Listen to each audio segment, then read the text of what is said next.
galera, beleza?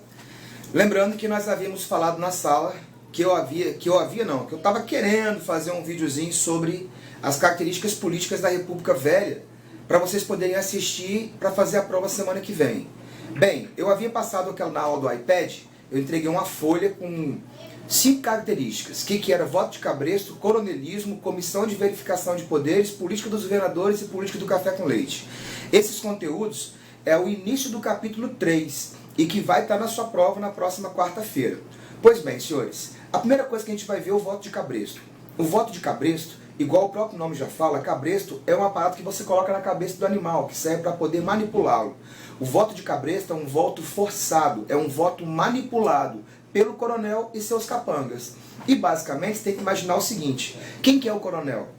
O coronel, ele é um grande latifundiário, na maioria das vezes. Ele não tem mais a patente de coronel, igual na época da monarquia, na época da regência.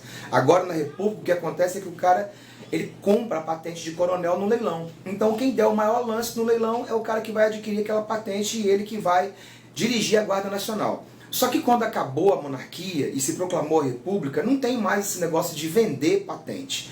Mas continuam chamando os caras de coronéis porque era tradição. Na verdade, então, durante a república, um coronel ele é um grande latifundiário. Quanto maior a propriedade dele e quanto maior o número de pessoas que residem na propriedade dele, maior vai ser a importância política desse coronel.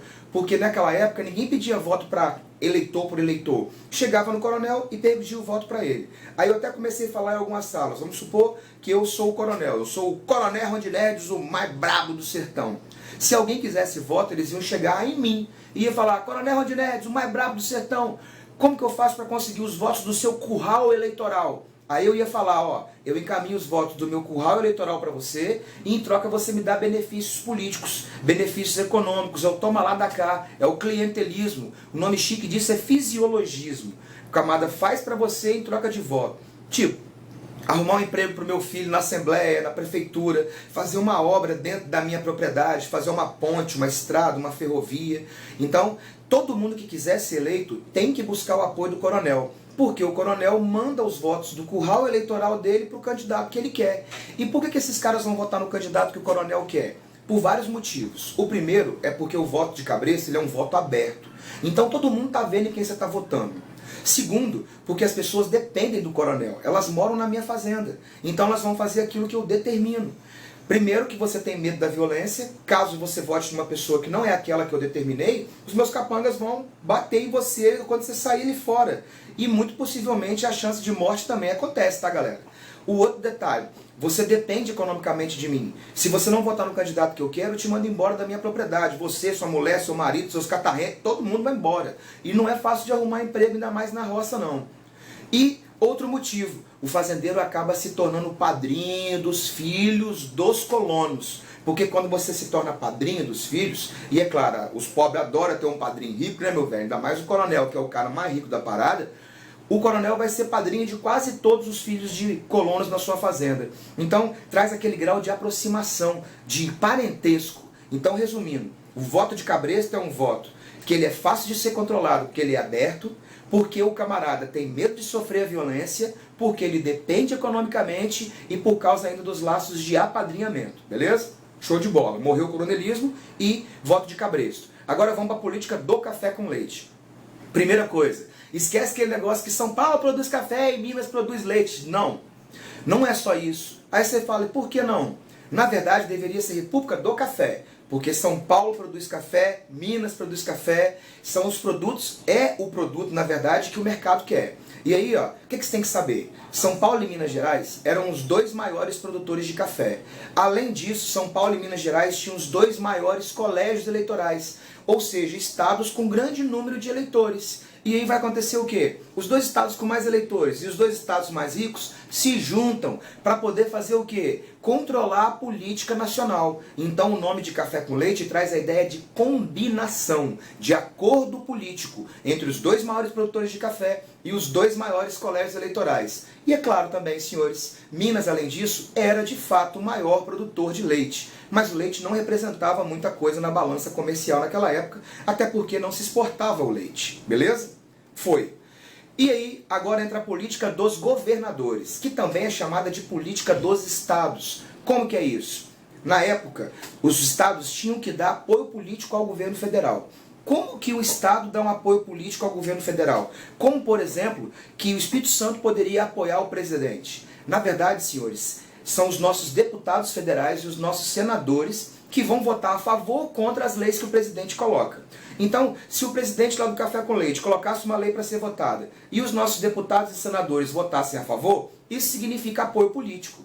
Em troca, o governo federal beneficiaria o nosso estado, enviando para cá mais verbas e obras públicas. Assim, senhores, aqueles estados que não davam oposição, não davam apoio ao Café com Leite, aqueles estados que eram opositores, eles vão ficar para trás. Porque na hora do governo federal fazer a partilha e mandar as verbas para cada estado, vai mandar a verba para o estado que apoia, para o estado que apoia não. Assim, o Café com Leite consegue enfraquecer todas as elites de oposição ao seu modelo. Então observa que tudo está sendo manipulado. E a última coisa é a Comissão de Verificação de Poderes, também chamada de degola. Essa aí é o ponto final da parada para você ver que é totalmente manipulado. Primeiro, imagina só, sai o resultado das eleições. Sai o resultado das eleições, mas para aqueles caras que foram eleitos só vão ocupar o cargo se a Comissão de Verificação de Poderes diplomar o cara. Ou seja, uma comissão nomeada pelo governo federal, o Café com Leite, vai verificar o resultado da eleição dos caras que ganharam. Se você venceu a eleição e você é um apoiador do Café com Leite, a comissão de verificação vai te diplomar, você vai ocupar o poder na hora. Agora, se você ganhou a eleição, mas você é um candidato de oposição do Café com Leite, a comissão de verificação parava em cima de você, meu brother, e começava a investigar como que foi seu processo eleitoral, e se ela encontrasse uma fraudezinha, já era, você não ocupava o cargo. Ah, mas e se eu não cometi nenhuma fraude eleitoral? Que seria quase impossível num país como o nosso, de político da nossa laia. Você vai fazer o quê? A comissão inventava que você que fraudou, corrompeu, comprou voto, paga um mendigo na rua aí para ele poder falar que ele comprou, que ele votou em você porque você comprou o voto dele. E aí, meu velho, mesmo sendo eleito, você não vai ocupar o cargo, porque a comissão de verificação vai degolar, não vai cortar sua cabeça, vai te impedir de ocupar aquele cargo. Por isso o apelido degola. Então, se o voto é controlado, se os coronéis manipulam as eleições, se São Paulo e Minas manipulam o poder político no país inteiro, se os estados que não apoiam o governo federal não são beneficiados, e se os candidatos de oposição eleitos não ocupam os cargos, as eleições e a política nessa época, ela é totalmente manipulada e totalmente dirigida para São Paulo e Minas Gerais dominarem a cena política e, consequentemente, ter o poder econômico nas mãos. Senhores, espero que tenham gostado. Gravei aqui na aula da Lolita rapidinho na sala dela. Tem até umas florzinhas. Até a próxima. Beijão pra vocês. Valeu? Tchau. E, é claro, façam uma boa prova. Não deixem de ouvir a dica e não deixem de assistir esse vídeo. Se você não entendeu, é só voltar de novo. Tchau.